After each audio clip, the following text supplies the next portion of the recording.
আসসালামু আলাইকুম।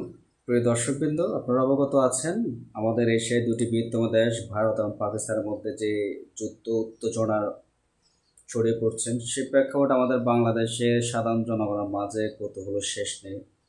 হ্যাঁ, দুঃখ লাগে, লজ্জা লাগে যখন বাঙালি হয়ে যখন পাকিস্তানের পক্ষ নিয়ে কথা বলে। তারা ভুলে গেছে 1971 সালে সেই 30 লক্ষ শহীদের কথা।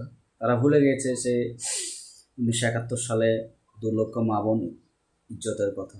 যে পাকিস্তানিরা আমাদের বাঙালিদের উপর এইভাবে অত্যাচার জুলুম করেছে, মানুষ হত্যা করেছে, সে পাকিস্তান পক্ষ নিয়ে আজ আমরা বাঙালিরা কথা বলছি। বাঙালি হিসেবে আসলে খুবই লজ্জিত, খুবই খুবই নিজেকে অপরাধী মনে হচ্ছে। এটা কোনোভাবে কাম্য না। আবার কিছু কিছু আমাদের হুজুররা বলছেন, ফতোয়া দিচ্ছেন যে এক মুসলিম আর এক মুসলিমের ভাই, সেই জন্য পাকিস্তানের পক্ষ হয়ে আমাদের থাকা উচিত। আমি মানি এক মুসলিম আর এক মুসলিমের ভাই, কিন্তু এক মুসলিম যখন আরেক মুসলিমকে হত্যা করে, এক মুসলিম যখন আরেক মুসলিমের মা বোনদের ইজ্জত নষ্ট করে, নির্যাতন করে, নিপীড়ন করে, হ্যাঁ, তাদের পক্ষ নিয়ে তো আমি কথা বলতে পারি না। কারণ আমার কোরআন হাদিসে লেখা নাই যে কোনো মুসলিম ভাই কোনো মুসলিমকে হত্যা করলে, নির্যাতন করলে, মা বোনের ইজ্জত নির্যাতন করলে নিলে, হ্যাঁ, তার পক্ষ নিয়ে আমাদের কথা বলতে হবে। সেই রকম হাদিস আমি কখনো শুনি নেই। আমি পাকিস্তান পক্ষও যেতে পারবো না হতে। হ্যাঁ, যারা যাচ্ছেন তারা একটু কষ্ট করে 1971 সালে সেই ইতিহাসটা একটু দেখবেন।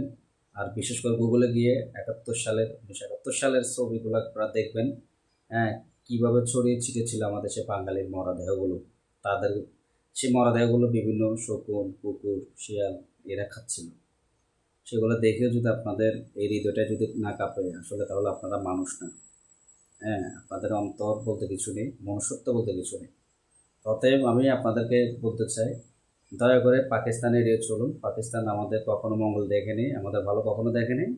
হ্যাঁ, পাকিস্তান এড়িয়ে গিয়ে ভারত যেহেতু আমাদের দুঃসময়ে আমাদের পাশে ছিল, আমাদেরকে বিভিন্ন সময় বিভিন্নভাবে সাহায্য সহযোগিতা করে আসছে।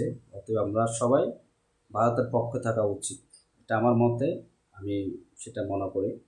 তো ধন্যবাদ সবাইকে। আমার কথায় যদি আপনাদের মনোকষ্ট পেয়ে থাকেন, ক্ষমা দৃষ্টিতে দেখবেন। এটা আমি ব্যক্তিগত অভিমত প্রকাশ করলাম যে ভারত আমাদের বন্ধু, পাকিস্তান আমাদের শত্রু। আসসালামু আলাইকুম রহমতুল্লাহি ওয়া বারাকাতুহু।